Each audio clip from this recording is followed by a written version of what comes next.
सभी को नमस्कार। मीमांसा संस्कृत क्लासेज में आपका स्वागत है। जितना बेहतरीन से हम संस्कृत भाषा के प्रचार प्रसार के लिए काम करते हैं, उतना ही बेहतरीन हम हिंदी भाषा के प्रचार प्रसार के लिए काम करते हैं। आइए बिना विलंब किए आज हम पढ़ेंगे अव्यय। अव्यय में न व्यय, कहीं न कहीं नए तत्पुरुष समास है। नए तत्पुरुष जो व्यय नहीं होता, ऐसे शब्द जो घटते बढ़ते नहीं है। व्यय जब होता तो खर्च होता है, तो खर्च करने में कोई जरूरी नहीं कोई चीज़ खर्च करने से घटती है, वो बढ़ भी सकती है। आपने एक प्लॉट पे खर्च किया, वो बढ़ गया। आपने किसी चीज़ पे खर्च किया, वो सारे पैसा वहाँ खत्म होगा। तो व्यय का मतलब घटना बढ़ना। जो शब्द अव्यय है, घटते बढ़ते नहीं है, उनको बोलते हैं अव्यय। जैसे यथा शब्द है, यथा।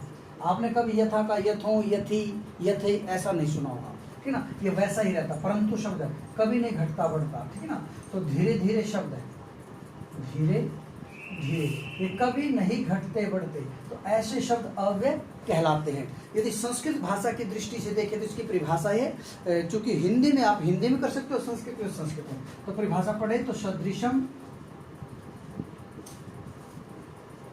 त्रिषु लिंगेषु सर्वासु च विभक्तिषु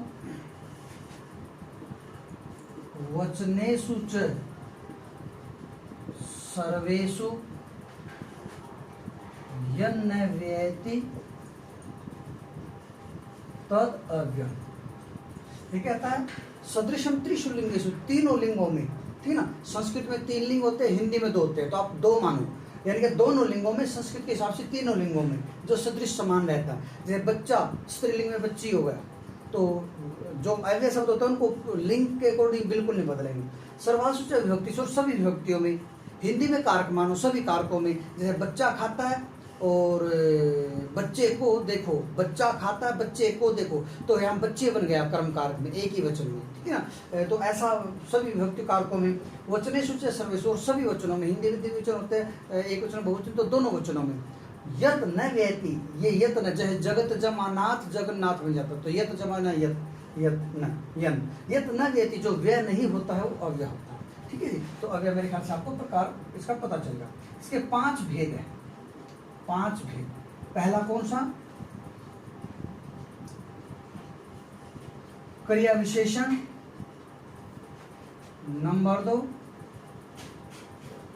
संबंध बोधक। नंबर 3 समुच्चय बोधक। नंबर 4 विस्मयादि बोधक। और नंबर 5 निपात। कई विद्वान 4 भेद मानते हैं, निपात को अलग मानते हैं, ठीक है ना। पर इसके 5 भेद होते हैं, और ये 5 ही अव्यय होते हैं।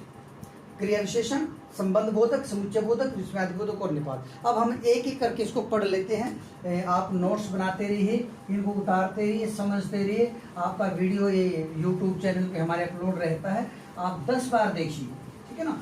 तो उसमें कोई आपको दिक्कत नहीं होगी, ठीक है। चलिए अब एक एक करके पढ़ लेते हैं। बिल्कुल शॉर्ट ट्रिक से पढ़ाऊंगा। मैं किसी टॉपिक को बहुत लंबा खींच के पढ़ाने में विश्वास नहीं कर रखता। जितना परीक्षा में आता उतना बिल्कुल, ठीक है ना। मेरा तो ये मान के चलिए, लस्सी में से मक्खन भी नहीं बल्कि देसी घी जितना ज्ञान होता है, ठीक है ना। हमने बहुत सारा वो नहीं करना है, ठीक है। नंबर 1 पे आ जाइए, क्रिया विशेषण।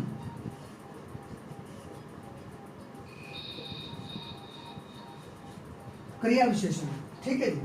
क्रिया विशेषण क्या होता है? क्रिया विशेषण होता है जो विशेषण शब्द क्रिया की विशेषता बताए।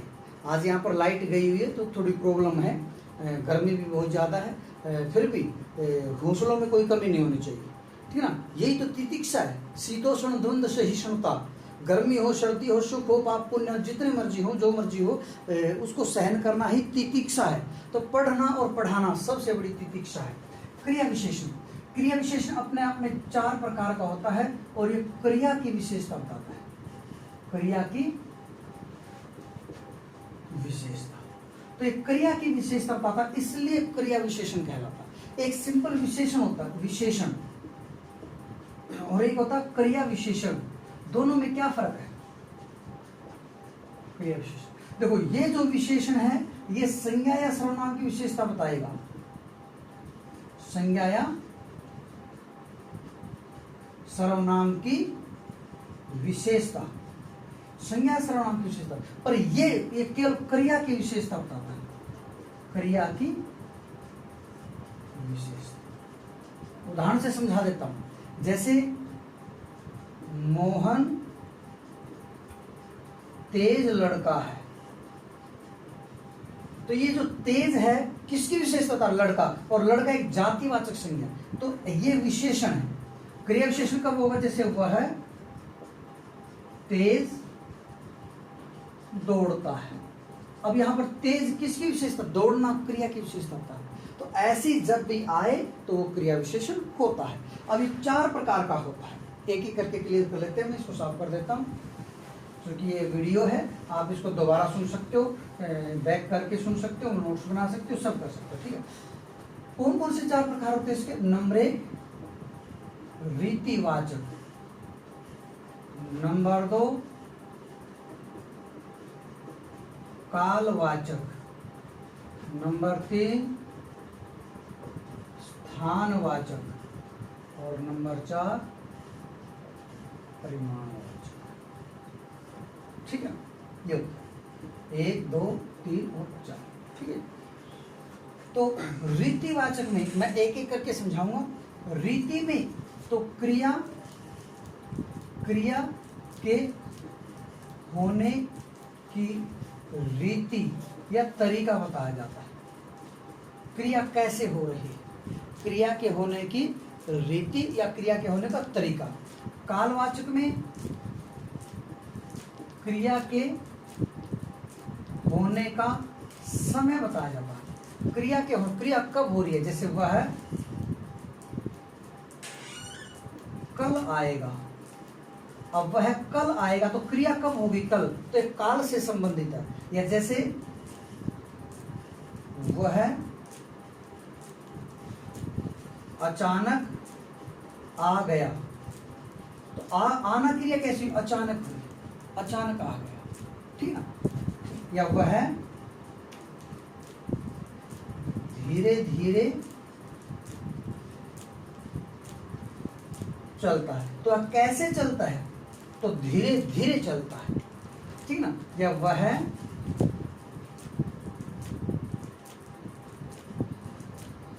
प्रातः जाएगा, तो जाना क्रिया कब होगी? प्रातः। तो एक काल से संबंधित होता है। एक स्थान से संबंधित, जैसे वह दाएं मुड़ गया, तो कहाँ मुड़ा? दाएं। दाएं एक स्थान है। या वह या बालक ऊपर गया, तो जाना क्रिया कहाँ है? ऊपर। तो ये क्रिया के स्थान को बताता है। परिमाण क्रिया का नाप तोल। ठीक ना? ये स्थानवाचक है, ये क्रिया का नाप तोल। क्रिया कितनी हुई? ठीक ना? जैसे वह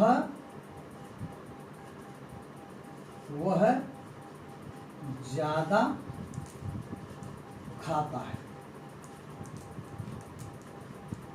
वह ज्यादा खाता है, तो ज्यादा खाना क्रिया कितनी हो रखी है? ज्यादा हो रखी है। तो ज्यादा जो है वो क्रिया का नाप तोल है। ठीक है, तो ये क्रिया के नाप तोल को बताता है। ठीक है, अब देखो, अब इनकी पहचान है। वैसे एक एक करके कराऊंगा, पहले शॉर्ट में करा रहा हूं। आप मुख्य क्रिया से पहले कैसे लगा कर देखो, कैसे, ये पहचान है इसकी पहचान।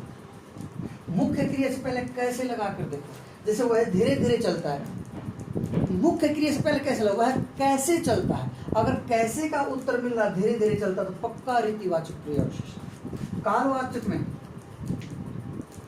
कब, जैसे वह कल जाएगा, कब जाएगा? वह कब जाएगा? प्रातः काल आएगा, तो वह कब जाएगा, कब आएगा। ठीक है, और इसकी पहचान होती है कहाँ से, और इसकी होती है कितना या कितनी से।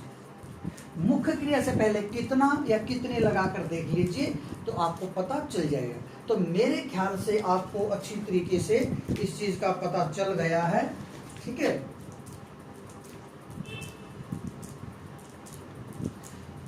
कि 4 प्रकार के क्रिया विशेषण कैसे होते हैं। फिर भी हम एक एक करके पढ़ते हैं, आइए एक एक करके पढ़ते हैं इसको।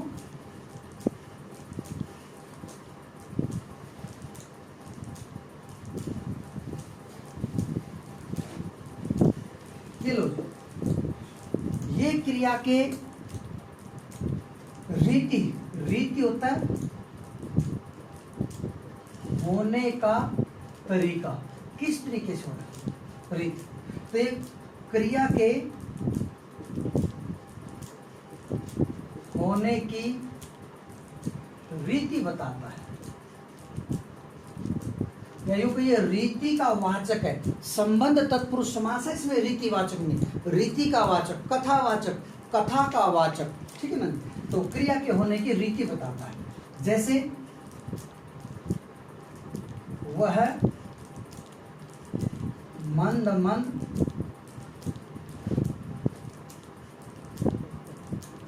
मुस्कुराती है। तो वह कैसे मुस्कुराती है, मंद मंद। तो क्रिया जो मुस्कुराना क्रिया हो रखी है उसका तरीका बताता है। तो मंद मंद क्रिया कैसे हो, मंद मंद। या जैसे छात्र शनैः शनैः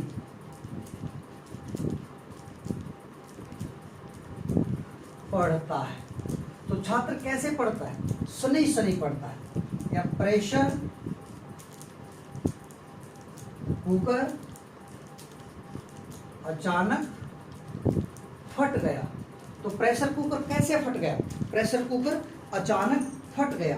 तो ऐसे करके जब भी आपको मिले तो वो समझ लो रीतिवाचक क्रिया विशेषण। आपको एक बात और बताता हूं मैं, जो अविभाव के अव्यय होते हैं, अविभाव के उदाहरण। अब आपको एक बात तो पता है कि जब हिंदी में हम अव्ययभाव पढ़ते हैं तो समस्त पद अव्यय होता है। यदि उस समस्त पद अव्यय का प्रयोग क्रिया के साथ किया गया है तो पक्का वो क्रिया विशेषण है। कौन सा है वो हम देख लेंगे। तो जैसे पुस्तक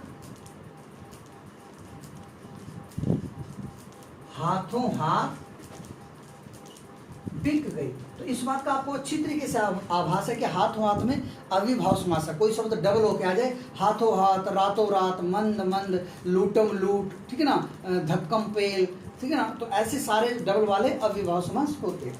तो हाथों हाथ बिक गई, ठीक है ना। उसने अपना काम रातों रात पूरा किया। तो आपको ये पता होना चाहिए कि रातों रात जब आता है तो इसका मतलब वो क्या है, अविभाव समास है। क्योंकि अविभाव समास में ये डबल होकर शब्द आते हैं, ठीक है ना। या जैसे हम दान यथाशक्ति देंगे। यथाशक्ति भी अविभाव है। तो देना क्रिया कैसे होगी, यथाशक्ति होगी। या वह, या इसी का उदाहरण और लिख रहा हूं, वह एकाएक चला गया, ठीक ना। वे एक एक पहुंचे। ये भी अविभाव समास है। वो कैसे पहुंचे, एक एक अकेले पहुंचे, पहले एक आया फिर सारे साथ में नहीं आए। तो ऐसे उदाहरण जब भी आपको मिल जाएं, ये बिल्कुल इंपॉर्टेंट मैंने उदाहरण दे दिए हैं, तो समझ लेना, आंख बंद करके कह सकते आप ये रीतिवाचक क्रिया विशेषण है, ठीक है। चलिए अब हम दूसरा पढ़ते हैं और इसकी पहचान कैसे से होती है। कोई भी उदाहरण लो, ठीक ना। जैसे वह है हाथों हाथ पुस्तक हाथों हाथ बिक गई। तो पुस्तक कैसे बिक गई, पहचान मत भूलना। मुख्य क्रिया से पहले उस अव्यय को हटा के कैसे लगा के देख लो, उत्तर मिलेगा, ठीक ना। तो दूसरा हम पढ़ लेते हैं कालवाचक। कालवाचक क्रिया विशेषण। परिभाषा लिखना चाहते हो तो आप लिख सकते हो, क्रिया की काल से संबंधित विशेषता बताता है, ठीक ना। काल से संबंधित विशेषता, काल से संबंधित विशेषता बताएगा, ठीक ना। जैसे वह प्रातः या सायं, सायं ऐसा लिखते हैं, ध्यान दीजिए भाई, कहीं यहाँ पर चंद्र बिंदु डालते थे बिल्कुल, और ये सायं है, जैसे एवं स्वयं ऐसे सायं, इसको गड़बड़ नहीं करा, ठीक ना। या कल या परसों, ठीक ना, आएगा, इनमें से कोई सा भी आप प्रयोग कर सकते हो, ठीक ना। तो ये सारे के सारे कैसे हैं, कालवाचक है, ठीक है ना। फिर जैसे उसने कभी नहीं पढ़ा, ठीक ना, जब सुनेगा तब बोलेगा। तो ये बोलना क्रिया जब तब कालवाचक विशेषणों के साथ जुड़ी है। तो ऐसे करके जब सुनेगा, ये क्रिया की विशेषता कि वो जब सुनेगा तब बोलेगा, उसका बोलना की विशेषता कि वो तब बोलेगा जब सुनेगा। तो ऐसे करके जब भी ये आ जाएं तो आप आंख बंद करके उसको बता सकते हो कि ये कालवाचक है, ठीक है। फिर जैसे धर्म की सदैव विजय होती है, हमेशा, धर्म की हमेशा, तो विजय होना, तो धर्म हमेशा विजयी होता है, या विजय होना तो कब होती है, सदैव होती है, ये भी कालवाचक है, ठीक है। तो ऐसे करके जितने भी उदाहरण आप पढ़ोगे वो सारे के सारे क्या बनेंगे, कालवाचक बनेंगे। तो मेरे ख्याल से आपको, और ये कब से, जैसे धर्म की कब विजय होती है, विजय होना एक क्रिया, उससे पहले उसको हटा के कब लगा के देख लो, ये पहचान का शब्द है, कब, ठीक है। चलिए अगला पढ़ लेते हैं। कालवाचक होगा, अब स्थानवाचक क्रिया विशेषण, स्थानवाचक क्रिया विशेषण, स्थानवाचक क्रिया विशेषण, ये स्थान से संबंधित विशेषता बताएगा, बताने की ज्यादा जरूरत नहीं है, स्थान से संबंधित। स्थान जैसे कैसे, वह वहां खड़ा है, ठीक ना, क्या तुम यहां आओ। स्थानवाचक क्रिया विशेषण में एक मोटी सी बात बता देता हूं, दिशावाचक शब्द होते हैं, दिशावाचक शब्द। अब आपको कि जी पूर्व पश्चिम, ये नहीं, डायरेक्शन, ऊपर नीचे, यहाँ वहाँ, बाहर अंदर, ये शब्द मिलेंगे, ठीक ना। तो बाहर, अंदर, ऊपर, नीचे, दाएं,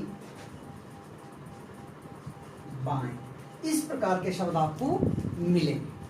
मैं फिर बताता हूं, आपको एक चीज से हमेशा बचना।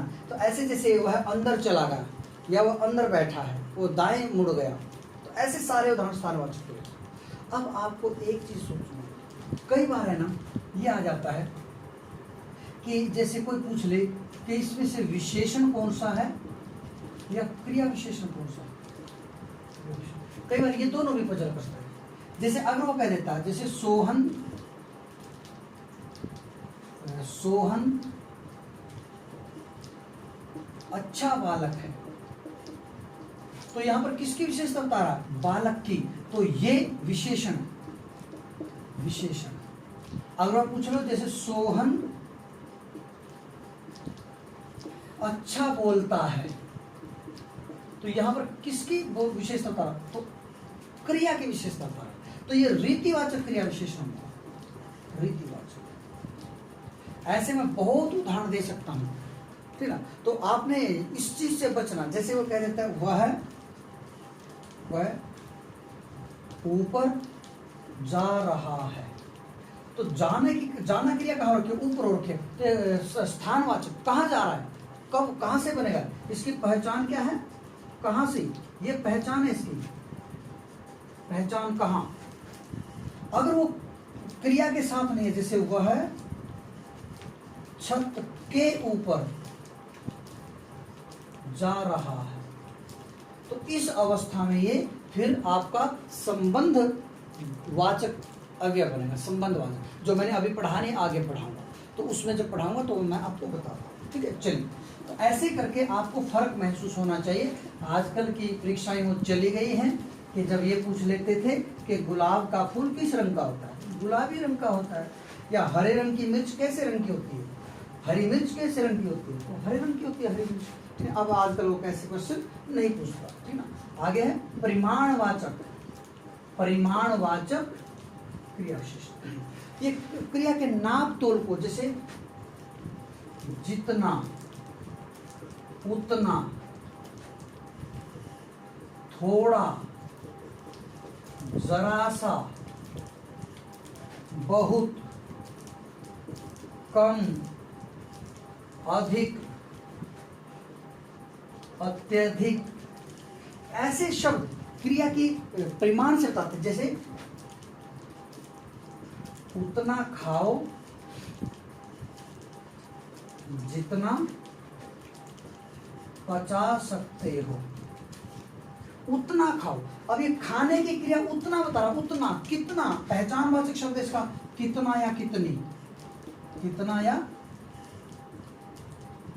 ये पहचान है।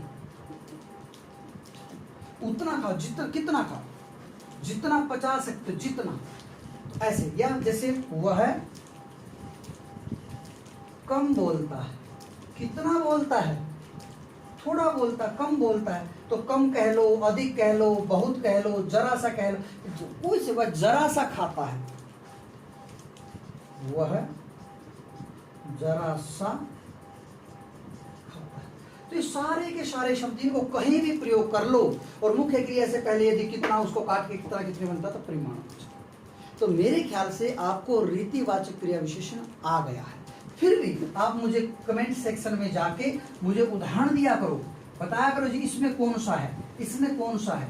ठीक है ना जी, तो इसलिए ये ठीक है। और आजकल थोड़ा सा वीडियो का हमारा काम कम चला हुआ है।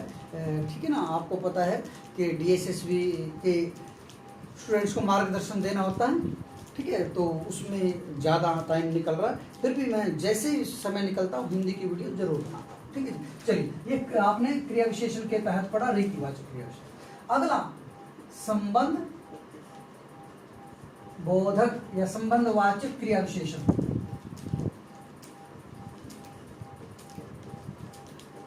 बड़ा आसान है जी,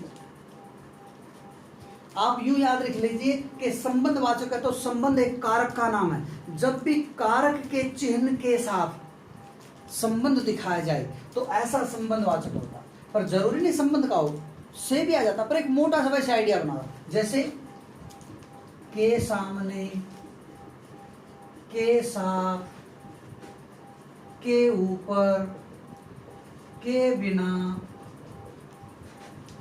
के अतिरिक्त, ऐसे दूसरे से बन जाता, से परे, से दूर। ठीक ना, तो इस प्रकार के एवज में, ठीक ना, की उपेक्षा, ठीक ना, ऐसे करके मतलब ये संबंधवाचक सारे बन जाते हैं। जैसे वह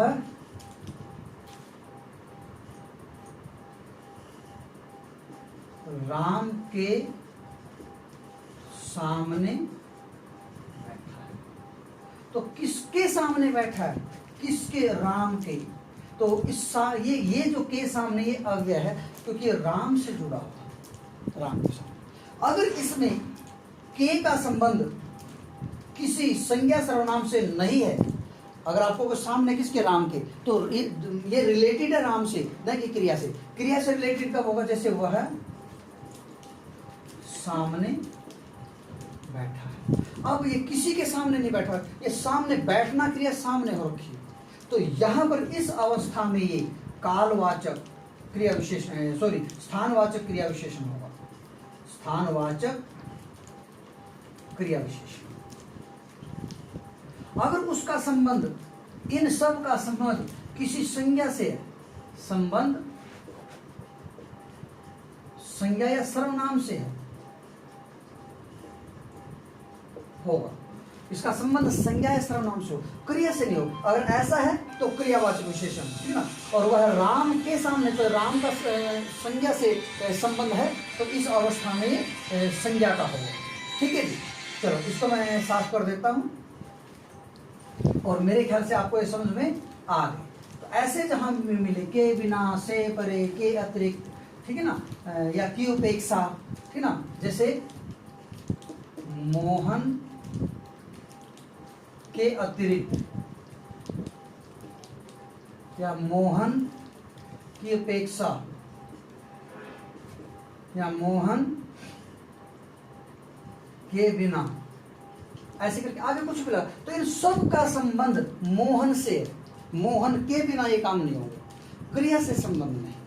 तो जब क्रिया से हो तो आपका क्रिया विशेषण बनेगा, वो रीतिवाचक है, कालवाचक है, स्थानवाचक है, परिमाणवाचक है, बाद की बात है, पर क्रिया विशेषण हो। अगर ऐसा संज्ञा सर्वनाम से संबंधित है, ठीक ना, ये जैसे कह दो तुम्हारे बिना, तुम्हारे बिना, तो बिना का संबंध तुम्हारे से, क्रिया से नहीं, ठीक है ना। तो ऐसे करके संबंधवाचक क्रिया विशेषण होता। मेरे ख्याल से आपको समझ में आ गया और आप ही जाना चाहिए। आगे है समुच्चय बोधक, बिल्कुल आसान है।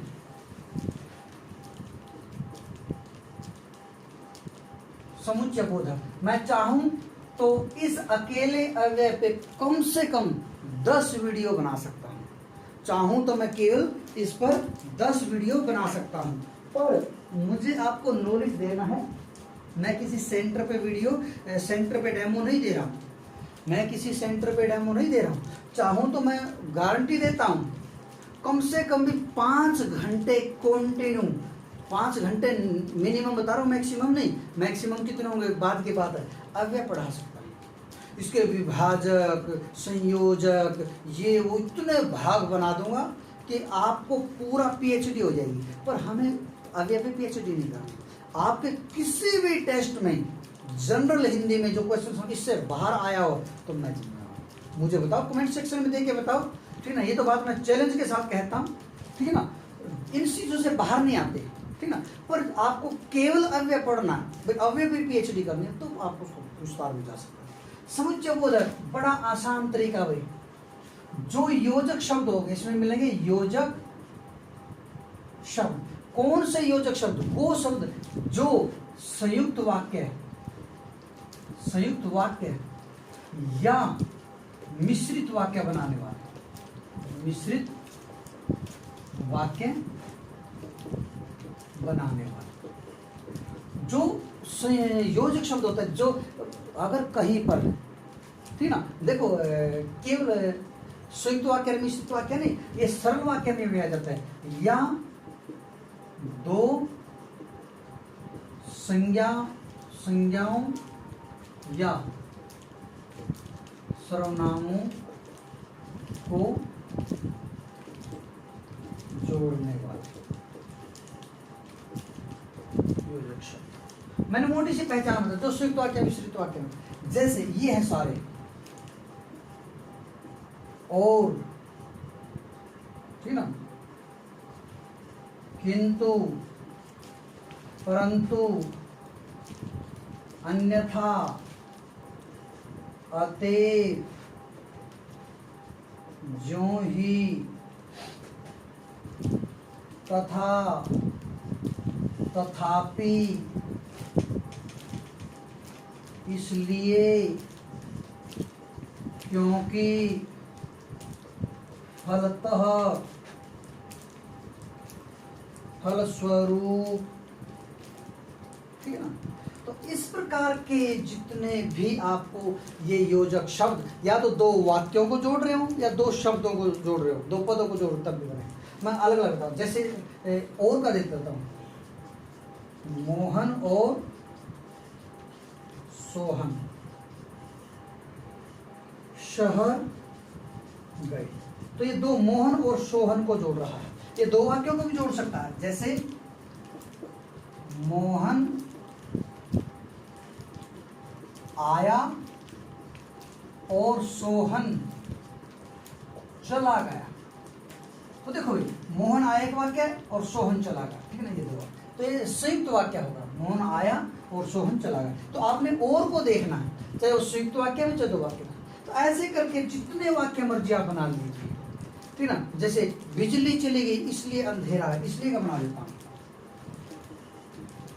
बिजली चली गई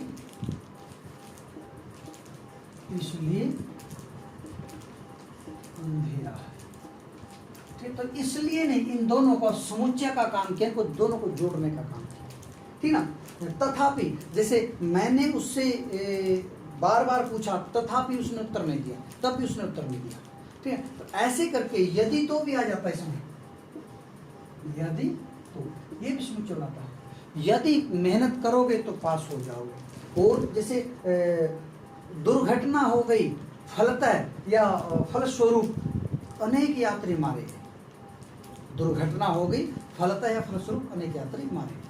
तो मेरे ख्याल से ऐसे शब्द जहां भी आ जाए समुच्चय बोधक में आप बिल्कुल लगा पाओगे और कोई गड़बड़ भी नहीं। ठीक है, चलिए अगला है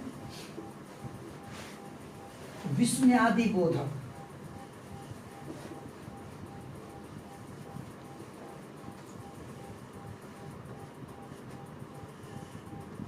विस्मयादि, विस्मय, जहां भी ये निशान मिल जाए। एक चीज बताता हूं, विस्मय में अकेला विस्मय नहीं होता, विस्मय होता है, संबोधन होता है, आश्चर्य होता है, घृणा होती है, ठीक ना, पश्चाताप होता है, ठीक ना। तो इस प्रकार से कई चीजें मिल जाते हैं, इन सब का नाम विस्मयादि रख दिया। जैसे एक बार क्वेश्चन आ गया था, हे राम तुम यहाँ बैठो, अरे मोहन तुम यहाँ बैठे, हे राम तुम बैठो। तो हे राम को ये कौन सा चिन्ह है? सब ने निशान लगा दिया संबोधन पे। क्यों भाई, ये संबोधन जरूर है पर चिन्ह तो ये विस्मयादि बोधक है। अरे वे विस्मय आदि, आदि शब्द से पता चलता है कि इसमें सारे हैं, समझ लो ना। तो इसमें सारे हैं, तो ये आप ये चिन्ह ये नहीं कहोगे संबोधन का, आश्चर्य का, घृणा, ये एक पार्ट है इसकी। इन अर्थों में कौन, इन सब अर्थों में कौन सा चिन्ह आता? विस्मयादि बोधक। तो एक तो आपको ये क्वेश्चन तैयार रखना है, कभी आप हे राम को देख के संबोधन का कर दो, ठीक है। फिर कहीं भी ये निशान आ जाए, बात खत्म। ये निशान जिसके पीछे आ जाए उससे पहला विस्मयादि बोधक अव्यय होता है। जैसे ओफ कितनी गर्मी है, परेशानी दिखा रहा है, ठीक है ना। जैसे ओह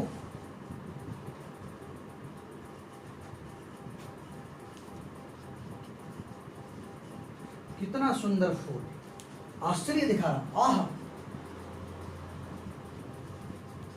फूल सी कोमल बच्ची, ठीक ना, उसको दुख हो रहा है, ठीक ना, या हे राम हो रहा है, ठीक ना, ठीक है। या कई बार हम ऐसे कर देते हैं घृणार्थ में, छी छी छी छी कितनी दुर्गंध। ऐसा करके जब भी आप चीज करेंगे तो वो आपको सारे के सारे विस्मयादि बोधक। अब अंतिम रहेगा हमारा निपात। अंतिम क्या रहेगा? निपात। निपात बिल्कुल आसान है। निपात ही, तक, भी, भर, मात्र, तो ये जहां भी आ जाए, ठीक ना, इसमें ही, भी और तो, ये तो बड़े इंपॉर्टेंट है, हर परीक्षा में अलग अलग पूछे जाते हैं। ये जहां भी आ जाए निपात, जैसे ही आ जाए, सोहन ही जाएगा, ठीक ना। तो इसमें निपात का क्या था? जो एक विशेष अर्थ में, वाक्य को विशेष अर्थ में पात कराए, ठीक ना। निपतंती विशेषेषु अर्थेषु ते निपाता, जो विशेष अर्थों में। जैसे मैं कहता हूँ तो सोहन जाएगा, यहाँ कोई खास बात नहीं, सोहन ही जाएगा, इसका मतलब वाक्य नहीं जाएगा, सोहन इतना इंपॉर्टेंट होगा, तो ये विशेष अर्थ में ले जाता है इसको, इसलिए निपात कहलाते हैं। परिभाषा लिखना चाहो तो लिख सकते हो, या सोहन भी जाएगा, या सोहन भी जाएगा। तो भी आने से देखो अलग था, ठीक ना। और जैसे तो सोहन तो चला गया, देखो हम ऐसा कह देते हैं ना भाई, सोहन चला गया, आसान मतलब सिंपल बात है, पर सोहन तो चला गया, यहाँ विशेष है, ठीक है। तक आता था, जैसे मैंने सुना तक नहीं, मैं बोला तक नहीं, मैं गया तक नहीं, ऐसा, ठीक ना। या जैसे मैंने मात्र सुना है, पढ़ा नहीं है। देखो भाई, मात्र सुना है, मैं मात्र व्याकरण पढ़ता हूँ, मैं मात्र फल खाता हूँ, ऐसे विशेष है, ठीक ना। या मैंने सुना भर था, ऐसे मैंने उसको देखा भर था, तो बाकी नहीं, मैंने देखा भर था। ऐसे करके जहाँ पर निपात आ जाएं तो आप समझ सकते हो सारे के सारे कैसे हैं, वो हैं सारे के सारे अव्यय। तो इस तरीके से अव्यय का आप चैप्टर पढ़ सकते हो। अव्यय और भी बहुत सारे हैं, निषेधवाचक है, विधानवाचक है, सारे। मैं वही तो बता रहा हूँ, आपकी परीक्षा में इससे बाहर नहीं आ सकता, ठीक है नहीं। तो इस तरीके से आप करेंगे। सभी को मेरा नमस्कार, और आपसे अंतिम गुजारिश कि इसमें लाइक, सब्सक्राइब और शेयर जरूर करें। आप भी लाभान्वित हो, बाकी को लाभान्वित। नमस्कार।